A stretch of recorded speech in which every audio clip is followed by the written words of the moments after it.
inherited a cabin in the woods of Scioto County, Ohio, had plans for a relatively normal weekend of hiking. Surrounding him was the dense wilderness of the Appalachians, a place calling him to explore. It wouldn't be long before he set off on one of the many familiar trails. One trail in particular took him to a spot he didn't recognize that would nearly kill him. You don't want to miss this one. Very important, make sure you stick to the very end because I've saved the best story for last. Here we go.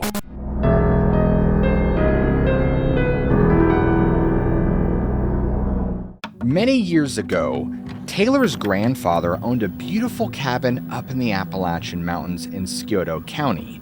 This cabin was typically used for family gatherings, even more so during the holidays and other Sunday dinners when the family would get together and enjoy each other's company. This cabin was situated in this clearing in the Appalachian Mountains, which was very thick, so there was much wild, untamed wilderness. There were game trails nearby. There was even a sprawling creek that ran through this area. Often, the family was able to see deer come and drink. The land was alive and full of wildlife, making it the perfect and ideal occasion to escape from a busy life of a career in the city and escape into the woods. At some point, for unknown reasons, the grandfather decided to restrict all access to the cabin to himself completely. Moreover, this was years after the family had been going up there, so nobody could understand why he would suddenly revoke access to the entire family. Taylor's best guess at the time is that something had happened to his grandfather up there, but he was never exactly sure what or why because the grandfather refused to talk about it. Furthermore, for a while, Taylor assumed that there was an overactive population of bears or something in the area that made it unsafe for the family. However, Taylor could only partially pinpoint what it was.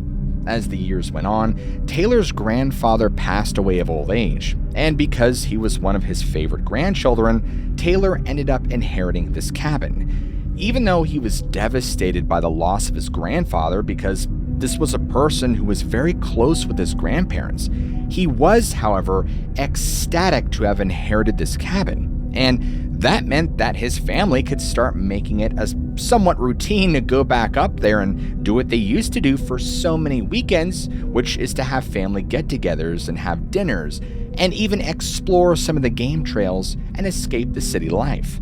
Moreover, on March 10th, 2005, Taylor would make his first trip back to this cabin, a familiar setting he had not been to in years. It would help if we remember that this was his first time being back here in a very long time. Once he got there, he put all of his stuff away and spent time exploring and walking around the cabin in remembrance of his grandfather and all the beautiful memories he had made here. He wanted to explore a bit because he had decided to stay overnight as the evening gave way to night. However, it was okay because Taylor had all the needed supplies. He had a tracking flashlight, he was armed, thus he felt secure and protected as he ventured into the woods near the cabin. Now, remember that because this was a place Taylor had been going to for so many years, he was very comfortable and very at home in this area. He knew a lot of these trails like the back of his hand, so this was just like an extended home for him. Thus, this evening, he is just walking around exploring one of the game trails he had not gone down in a while. As he is walking down this trail, he notices this kind of small offshoot is directly off to his right and not very large. It is only maybe 6 to 7 feet, and as he begins observing it, he notices that it looks more like a bedded area, which initially he thought was made by a deer. So, being pretty curious about this, he begins walking towards it to investigate it, and as soon as he walks in this tiny little offshoot, he realizes he made a huge mistake. Taylor felt like he had walked right into an ambush point, and immediately he felt this chill go up his entire body. The hairs on his neck and arms started standing, and all around him, he could feel as if he was being watched from multiple vantage points. So thinking quickly, he scoured all around him, just looking for whatever was causing him to feel this way.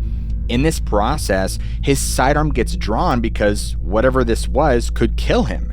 And within a couple of seconds of all this happening, about 10 to 15 yards off to his right, he hears the most horrific, terrifying growl he has ever heard in his life. Moreover, whatever made this growl was so unnatural and significant that he felt this primal fear wash over his body. His body had ultimately succumbed to fear, and he urinated all over himself. You have to think that even if this was a grizzly bear, being only 10 yards away from something that could tear you to shreds would cause anyone to be in a state of complete panic. However, surprisingly, he kept his cool enough to realize that you shouldn't turn and run from a predator because that only incites chase. So he decided not to turn his back immediately and slowly backed away to avoid appearing threatening. And once he got back onto the main trail, he headed back toward the cabin, and he could start to feel this thing following him the entire time. And when he got within about 5 minutes of the cabin, he heard this thing, which let out the most ungodly howl he had ever heard. It was so horrific that it went right through his entire body. He felt as if it had pierced his very soul, and that's when he's like, you know what, screw it. He starts running back to the cabin. As soon as he does this, he can feel this thing begin chasing him. He made a horrifying realization that this thing was swift because for every 5 steps Taylor took, this thing took 1. The entire time this was going on, he could hear branches breaking and being ripped apart and feel the vibrations on the ground as if whatever was chasing him was just stomping its way through the woods to try and get to him. Fortunately, he finally returns to the cabin, runs in, slams the door, locks it with 2 deadbolts and 1 chain lock, and of course, he's out of breath. He's completely terrified. He has no idea how to explain what just happened in the woods. He knows for sure that this is not a bear. And so he runs over, turns on the spotlight, shines it right toward the tree line from whence he came. Now, he can immediately see 3 sets of vivid yellow eyes with enormous black pupils. And as soon as he saw this, he felt his heart drop in his chest. Taylor realized that he had nearly become hunted that evening. This experience made him decide he would never hike again at night. Fortunately, even though it was a sleepless night, he would survive and leave the next day. He did not leave that cabin after sundown.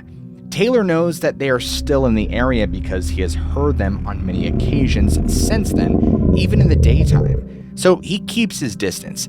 He believes that the beings he encountered that night up in those mountains were dogmen. Now, you might be asking, what are these dogmen that Taylor encountered? Are they a product of folklore or something more? Dogmen are described as massive bipedal creatures that look like a terrifying mix between a wolf and human. They're said to stand anywhere from 6 to 8 feet tall, muscular, hair-covered bodies, elongated snouts, and piercing, intelligent eyes. But where do they come from? What is their purpose? Disturbingly, we don't know. And sightings of these beings go back many centuries. Even Native American tribes have passed down stories of shape-shifting wolf creatures for generations. And when European fur trappers started exploring the wilderness of North America, they too had run-ins with these beasts. The truth behind what they are will probably never be answered. All you can do to ensure your safety is to never go into the wilderness unarmed. Years ago in Athens County, Ohio, Corey and his girlfriend were having a relaxing evening driving down a remote country road in the late evening of summer. It was early summer, just like it is right now with this video being filmed.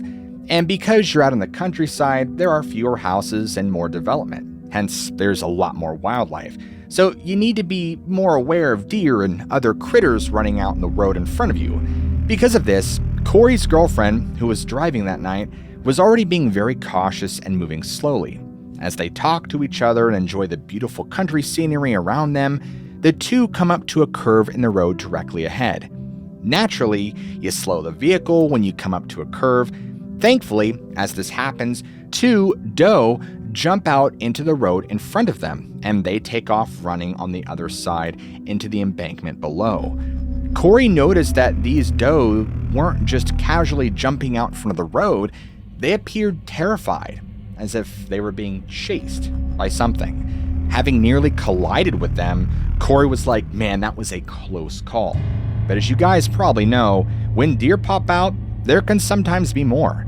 So they cautiously waited a couple more seconds before continuing down the road. As they did, Corey was still expecting more to come. So he keeps looking up at the rearview mirror, but doesn't see any more. Instead, he notices something else. Coming out of the woods from the right-hand side, he notices something huge that he can't correctly identify. It is so close to the vehicle that he can make out some details, although vague, in the rearview headlights. Something he saw that was big and black landed on its right leg, and he was able to make out some details from the mid-thigh up to the stomach, and could even see that, horrifically, it had rested a hand on the back of the trunk of the car and then took a step forward and was gone. This all happened in a matter of a few seconds. Corey looked over at his girlfriend for validation to ensure that he saw what he saw, and his girlfriend was wearing the same expression. She was terrified. Her mouth was wide open, and she was pale as a ghost. So clearly, he wasn't crazy. At this point, if this were me, I would have told her to floor it and get the heck out of Dodge. But Corey had a different idea. He wanted to get down to the bottom of whatever this animal was. So instead of thinking like a rational, safe human being, he decides to get out of the car and start looking around to see if he could spot this thing. So he quickly runs right behind the car and he's looking down into the embankment and could actually see, or at least partially see, this large animal pursuing the deer. Now, because of the thick foliage, remember, we're in early summertime here, it was very thick, so he couldn't make out all the details. Still, there was enough lighting that he could get the general shape and see that it was very dark in color. He could see that it was very broad, especially in the shoulders, and resembled a man. But even more disturbingly was its head. It was very dome-shaped and flat on the sides, and as he looked to the very top, he noticed something that didn't make sense. It had pointed ears. Corey was convinced he was looking at a real-life wolfman or werewolf because this thing, or animal, was simply too large to be a person. Most disturbingly, after this had happened, he began to hear other reports of people who were either stalked or chased in their vehicles down this same road by animals that looked just like what they saw this evening. The creature that Corey and his girlfriend saw this evening, which chased down a deer, is believed to be a dogman, but ultimately, its identity remains unknown.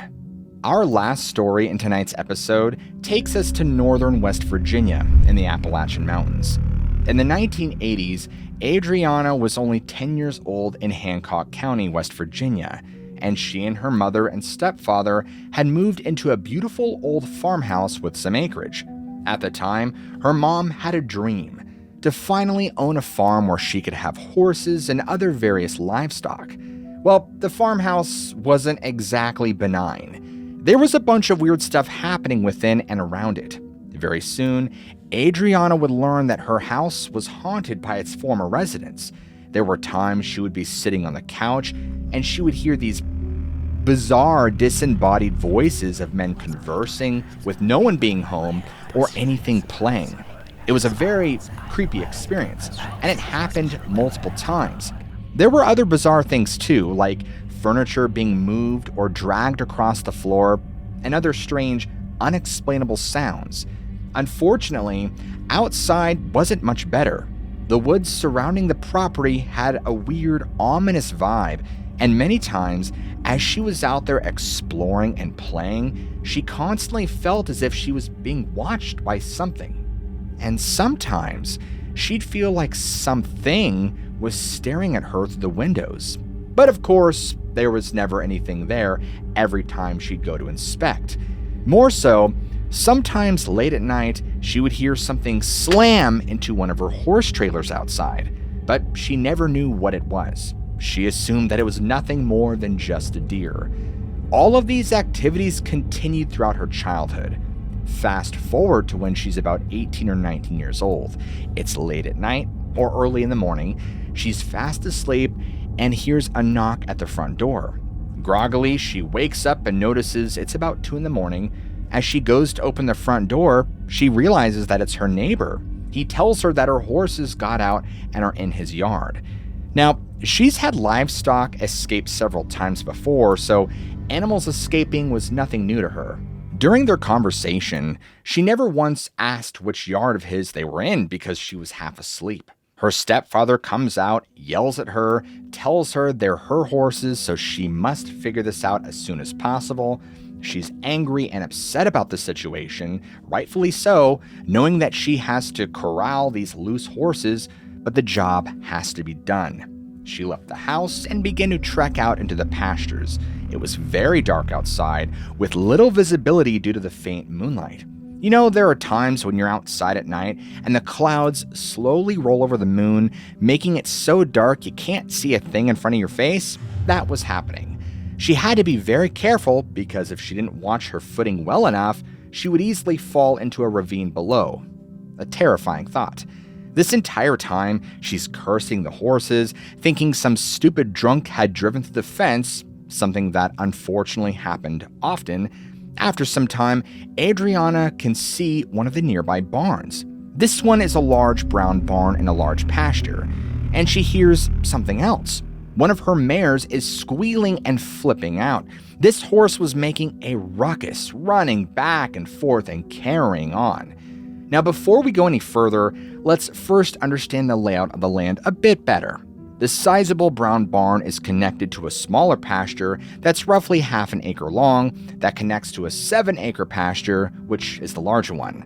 Then you have this old white barn, which has since been converted into a run-in the corner of the outside edge of the larger pasture. Now, acting quickly and wanting to resolve the situation, Adriana runs into the brown barn, grabs the halters, leads, and goes to get the mare. As she's collecting these items, she's also listening to see if any other horses have replied to the horses' squeals. The lack of response from other horses struck her as very odd. Convinced they must have wandered off to the other side of the hill, she realized her task would be much more complicated than she initially thought. That has to be why they aren't replying.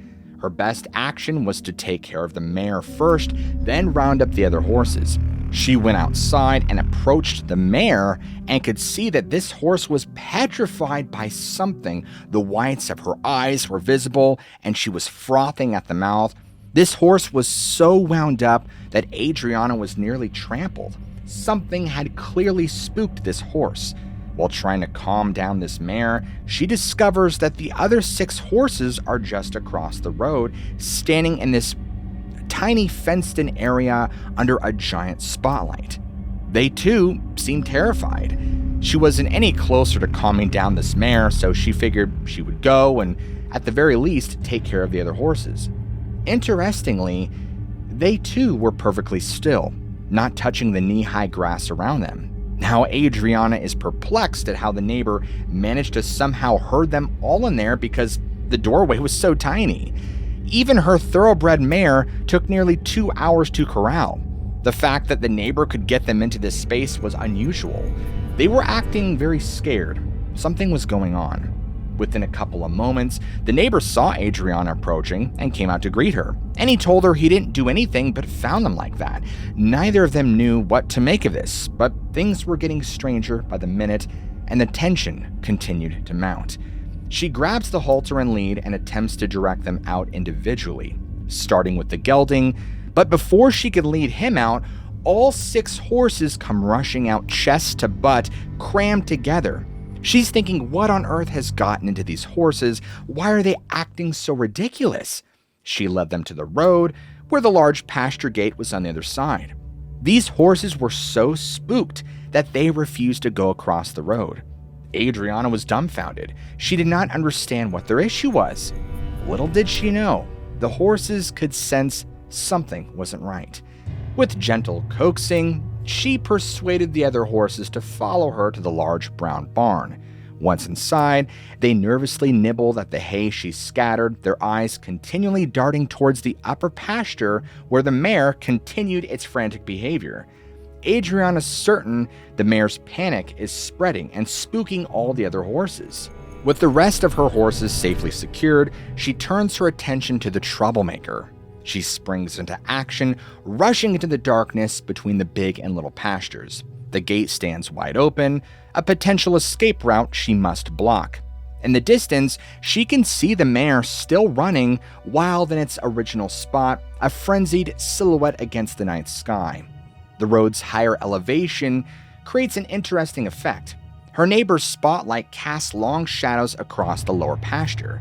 From this vantage point, Adriana could only make out the silhouette of her horse, its shape darting around in the darkness. As she cautiously approaches the mare, the animal suddenly spooks. It wheels around, nearly kicking her in its panic, and before she can react, the horse leaps over a nearby stream and bolts into the night. At this point, Adriana realizes that she can't safely catch the wound-up mare. Abandoning that plan, she heads back to chain the main gate along the road. Her next step is to retrieve the halters and leads from her neighbor's yard. Faced with a choice between the uneven, spring-filled pasture and the dark road, she opts for the road. It's darker, but at least it's even ground. She trudges along the dark road, her senses on high alert. As she rounds a bend, the white barn comes into view, its weathered boards bathed in the harsh glow of her neighbor's spotlight, and suddenly, she freezes mid-step. An urge washes over her, drawing her to a spot in the shadowy pasture below. Thinking quickly, she fumbles for her flashlight. She flicks it on with trembling fingers and aims the beam directly at the particular patch of darkness. The light cuts through the night, and for a split second, Adriana would narrow to a single chilling sight. Two red eyes staring right back at her. Her blood runs cold as she realizes these eyes are mere yards away from where the mare was throwing its fit. Her mind races, grasping for a rational explanation. Why would a deer be here with all this chaos? Even as she tried to reason with herself, she felt pure dread. Something deep in her gut screams that this isn't right. As her eyes adjusted, taking in the scene, the wrongness of it all hits her. The eye's position relative to her familiar landmarks, the gnarled walnut trees, her weather-beaten racing barrels, is all off. Adriana realizes what she's staring at is far too large to be any deer. Paralyzed by fear, she stands rooted to the spot, locked in a silent standoff with this unknown animal. As it watches her, she can't shake the feeling that it's not just looking at her, but studying her, calculating its next move. Adriana instinctively felt that whatever was looking at her was evil. Its eyes blinked slowly and deliberately. Suddenly, it began shifting its gaze at something in the woods above the pasture, directly behind Adriana. Convinced this is about to turn into an ambush by another accomplice, she whirls around, her flashlight cutting frantically through the darkness. Nothing. Just silence and shadows. Spinning back, she aimed the light at where this thing was, and it hadn't moved a muscle. The red eyeshine was still gleaming back, unmoving. This scene played out for several tense moments while Adriana constantly checked her surroundings before snapping back to that eyeshine. Suddenly, with an unnatural fluidity, it turned on its side and glided towards the copse of trees around the creek. Adriana strains her ears, expecting crashes through the underbrush, but she hears nothing. This animal never made a sound as it vanished into the night as silently as a ghost, leaving Adriana alone in the dark. If you're like Adriana, the first thing you're going to suspect is that this had to have been a bear. But bears are clumsy on their back legs. This didn't make any sense. More so, this is uneven inclined ground. A bear would have undoubtedly dropped to the ground. Additionally, her horses had been around bears on several occasions and had always settled down quicker than this. It certainly leaves a lot of questions unanswered. Realizing that she had to go grab the halters and leads because if she didn't, her mom would be furious, she ran all the way to the neighbor's yard, grabbed the equipment, and made her way as quickly as she could to the brown barn where the horses were. Fortunately, the horses were okay. Nothing had gotten in there and hurt them. Considering the situation, Adriana realized it was best to hunker down in the barn with the horses and wait until daylight. However, she's on high alert the entire time she's in there with them. At any moment, she's expecting to see those eyes peering in at her from one of the barn's openings. She even momentarily entertained the idea of going back up the unlit, pitch-black driveway. But with that thing out there in the darkness, she wouldn't stand a chance if it wanted to get her. Fortunately, she survived the night and made it to the morning light. The bad news is that she never figured out what animal those eyes belonged to, and she never got answers to the other strange circumstances of that night. How long had that animal been lurking there? Was it the reason why her Appaloosa mare refused to come down from the pasture? Had it been hiding in the shadows while she tried to catch the horse? Or worse, had it been waiting in the unlit barn she'd walk through to reach the road? Was this animal the cause of that sudden panicked swerve from her mare? And the original mystery remained. How did the horses break free? Did sheer terror drive them to leap the fence? Adriana had done her due diligence, checking the fence line away from the woods and searching for tracks around the barrel, but the morning frost had hardened the ground, obscuring any potential clues. The only evidence of the night's chaos was the area where the Appaloosa had run herself into a frenzy. By noon the next day, when Adriana returned to investigate, the thawed ground had been churned into a muddy mess. Shortly after this unsettling incident, Adriana's mother and stepfather separated. Her stepfather kept the farm, uprooting Adriana from the only home she'd known. As she adjusted to city life with her mom, the events of that night will forever remain unexplained and unresolved, but impossible for her to forget. As far as the strange creature that spooked her horses to death that night, and the thing that was staring at her in the pasture, its identity remains a mystery. And because you guys made it this far into the episode, I want you to all comment down below, Dogman, what about Dogwoman? So that way I know who made it to the end of the episode and who did not.